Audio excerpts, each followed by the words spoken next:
بسم الله الرحمن الرحيم.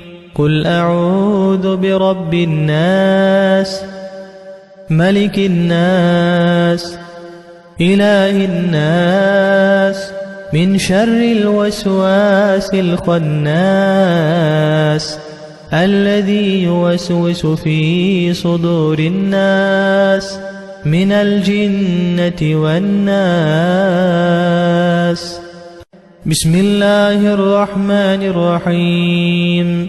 قل أعوذ برب الناس، ملك الناس، إله الناس، من شر الوسواس الخناس،